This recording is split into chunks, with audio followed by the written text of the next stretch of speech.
आज हमारे भाई की बहुत फट चुकी है। मेरी फट गई है यार सच में।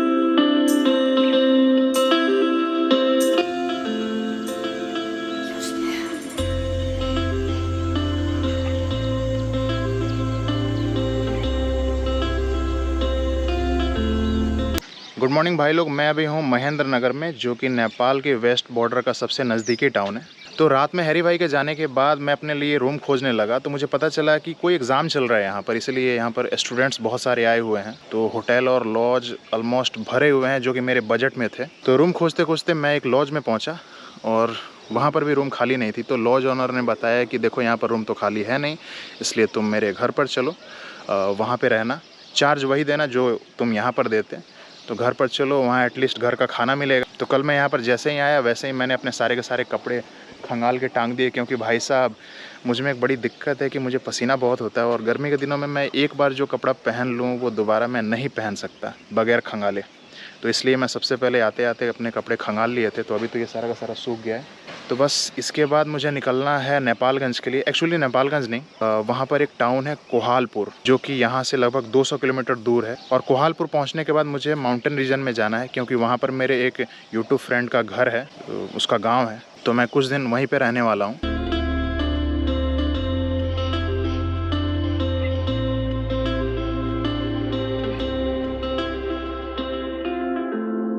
बैठे बैठे तशरीफ में दर्द कर दिया सर।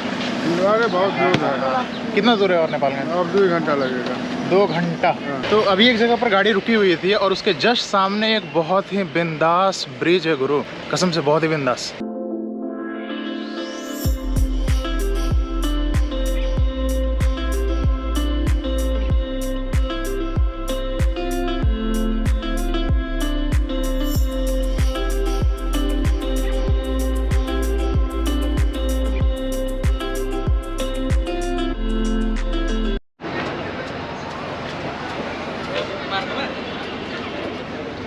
तो ये है कोहलपुर का बस स्टेशन और ये हूँ मैं। सुबह के 8 बजे मैंने महेंद्र नगर से बस पकड़ी और 8 घंटे अपने तशरीफ़ की मरवाने के बाद मैं कोहलपुर के बस स्टेशन पहुँचा। मुझे लगा कि यहाँ पर सब कुछ ओके है, यहाँ से मुझे उतना प्रॉब्लम नहीं होगा, नॉर्मल सा सीधे दोस्त के घर जाऊंगा। लेकिन फिर मुझे पता चला कि मेरे दोस्त का घर यहाँ से लगभग 380 किलोमीटर दूर है और पहाड़ों का 380 किलोमीटर का मतलब आप जानते हो। तो फ़िलहाल मैं जा रहा हूँ जुमला में, जो कि माउंटेन रीजन में पड़ता है, आई थिंक हिमालयन रीजन में पड़ता है वो, बहुत ही ऊपर, जहाँ पर अभी भी ठंडा है, टेम्परेचर लो है। तो मुझे जाने में लगभग 24 घंटे लग जाएंगे बस में।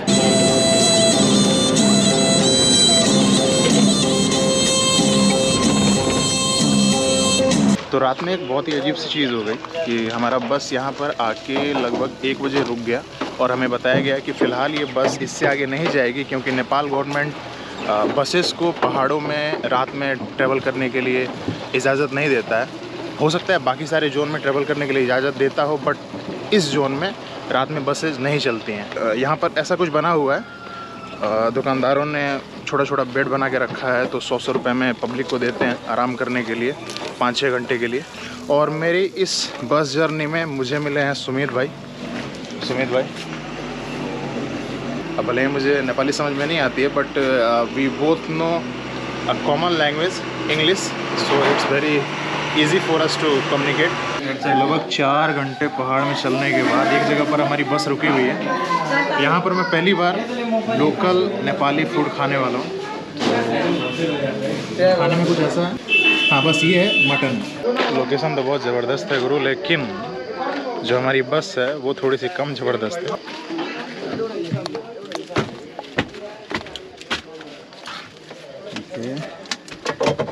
पार्टी चल रही है आप लोगों की। एक सेकंड नहीं, मुझे जाना नहीं, बस करो मैं बस दिखा रहा था।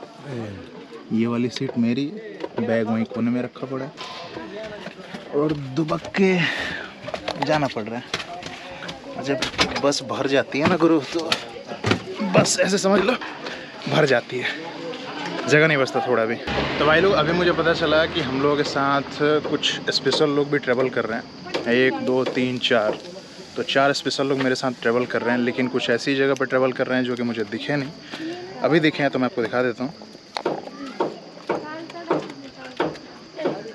एक चीज़ मुझे हल्का सा फील हुआ कि कहीं ना कहीं नेपाल थोड़ा सा महंगा है। यहाँ का ट्रांसपोर्ट, यहाँ का जो खाने का चार्ज है वो कंपैरेटिवली महंगा है। जब से मैं नेपाल में एंट्री किया हूँ बनबसा से, उसके बाद मैंने एक चीज़ नोटिस की कि हर जगह आपको वाइन मिल जाएगी। हर जगह छोटे से छोटे दुकान में भी वाइन नज़र आ रही थी, और वाइन के साथ साथ जो खाली बोतलें हैं वो भी आपको आसपास पड़ी हुई फेंकी हुई मिल जाएंगी।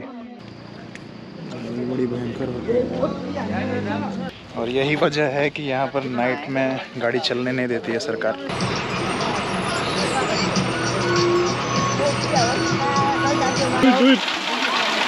Arun bhai is right over there.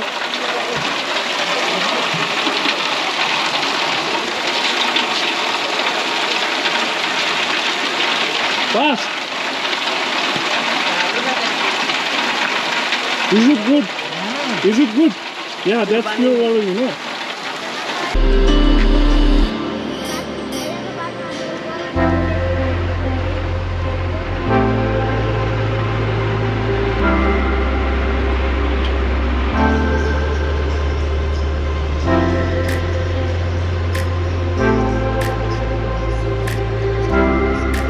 आज मैंने ज़िंदगी में पहली बार डेथ एक्सपीरियंस किया है, और जब भी गाड़ी हिल डुल रही थी तो भाई मेरी तरफ देख रहा है मैं बच गया कि नहीं, जिंदा हो कि नहीं। यार सीरियसली, मतलब कई पॉइंट ऐसे हैं जहाँ पर सीधी ढलान है, अगर हल्की सी भी गड़बड़ हुई ड्राइवर से तो भाई सीधा गाड़ी लेके नीचे जाएगा। ये बहुत अच्छा हुआ कि मतलब भाई से मेरी बात हो गई बस स्टैंड पे, कम से कम मेरा मन लगा रहा, बहुत कुछ जानने को मिला। और एक होता है ना मेंटल सपोर्ट, वो तो भाई भर भर के था। I was supporting him from my bottom of my heart, you know. Thank you. जब मैं महेंद्र नगर से आ रहा था तो रास्ते में मैंने आपको एक ब्रिज दिखाया था, करनाली ब्रिज। ये वही नदी है जो कि वहाँ पर जाती है, और आगे बढ़ के ये कहा जाता है कि ये नेपाल की सबसे लंबी नदी है, और वो जो ब्रिज थी वो इसी नदी पर है। और यहाँ पर ये मेरे ख्याल से हर जगह देखने को मिल जाता है ना। हाँ, पानी भरो, पानी भरो। और पीने लायक भी होता है, टेस्ट भी गुरुजी बहुत बढ़िया है पानी का। पिछली बार जो झरना देखा था, चलो वो तो ऊपर से गिर रहा था सीधे, लेकिन यहाँ कुछ समझ में नहीं आ रहा कि कहाँ से आ रहा है।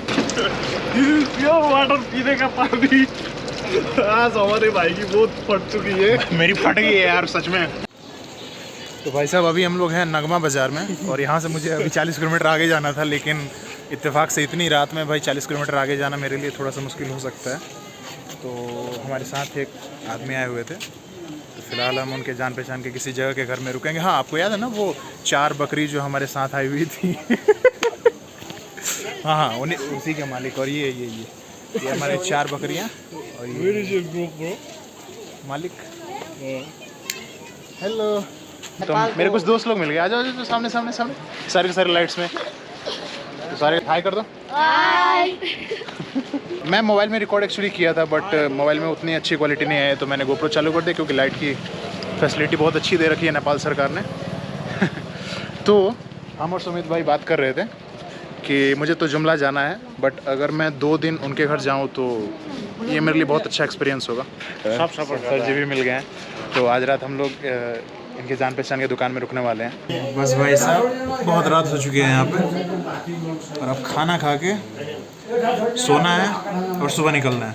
बस आज का ब्लॉग इतना ही। Tata bye bye, good night. यार एक चीज़ मैंने अभी जस्ट नोटिस की, पीतल की थाली, पीतल का ये कटोरा जिसमें दाल है, कांच, हमारे यहाँ इसको शायद पीतल बोलते हैं शायद, मैं कुछ गलती कर रहा हूँ। शादी में ये दिया जाता है, शादियों में। हाँ, हमारे यहाँ भी शादियों में दिया जाता है। अच्छा, हम लोग को सोने के लिए जाना है, और सोने के लिए अभी हम जा रहे हैं एक खंडहर में, या फिर एक सीक्रेट रूम में। सीक्रेट रूम, एक second. Okay. What a view, what a sound. Morning में बहुत ही खतरनाक होगा, तो आज रात का हमारा आश्रय यही है। Okay, I will.